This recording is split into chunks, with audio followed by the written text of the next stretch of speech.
Hi, I'm Georgia Shaffer. At the age of 38, I was diagnosed with breast cancer, had surgery, and when the cancer returned 6 months later, I was given a 2% chance to be alive in 10 years.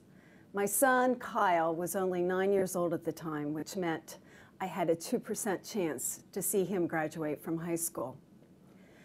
According to the doctors, my only hope for long-term survival was chemotherapy, radiation, and a bone marrow transplant. One doctor said, "Georgia, there's a fine line between killing you or killing the cancer." And he was right. They took me right up to that fine line. When the treatments were complete, I was in remission.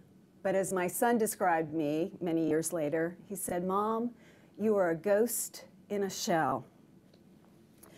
My husband and I were separated, then divorced, and because I was too weak to return to work, I lost my job.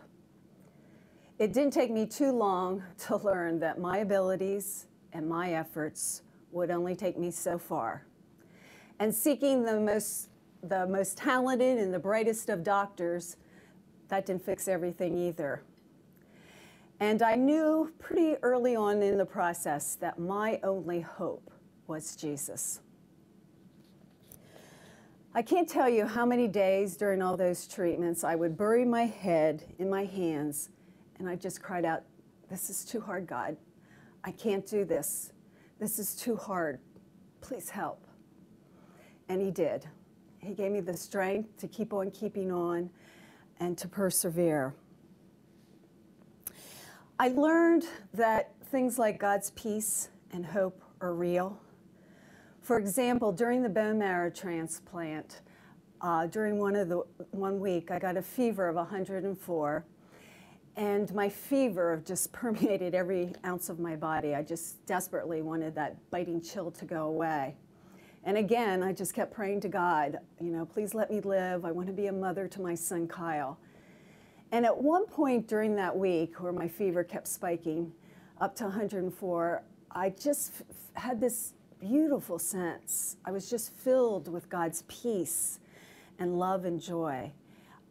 It's really hard to describe. It really is a peace that truly passes all understanding. I knew I wasn't alone. I knew Jesus was there with me. And even though the pain didn't go away at that beautiful moment, and I still didn't know whether I was going to live or die, I did know that if I did live, my life would never be the same because of what I experienced at that moment. As I slowly recovered from all those treatments, it was that hope and joy that it was really important to me that I would pass on to my son. It was about 7 years later. I was going to the doctors for a routine checkup, and they found another tumor, an ovarian tumor. And that night at home, after I had given the news to Kyle, and I was back in my bedroom, and I was crying, and I was struggling with what had happened that day, I wrote in my journal to Kyle. And I wrote, "Kyle, I love you. I thank God for you. If I'm not with you much longer, we'll make the time we do have count. Don't give up on your faith.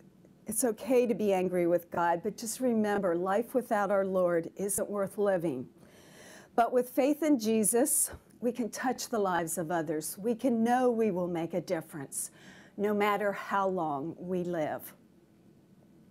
I wanted my son to know, no matter what happened, that it wasn't really about how long I lived, but that we always had the hope for a better future with Jesus, whether I was healed or not. Well, the good news is that tumor was completely removed, and I didn't have to have any more treatments. I did get to see Kyle graduate from high school. He got a full scholarship in college, and 4 years later, right before his last NCAA swim championship, here's what he wrote in his journal. He said, "Mom, even though you weren't there all the time to see me swim," for example, during his high school championships, I missed 1 year because I was in the hospital having surgery. Kyle said, I was always thankful and loved when you could come.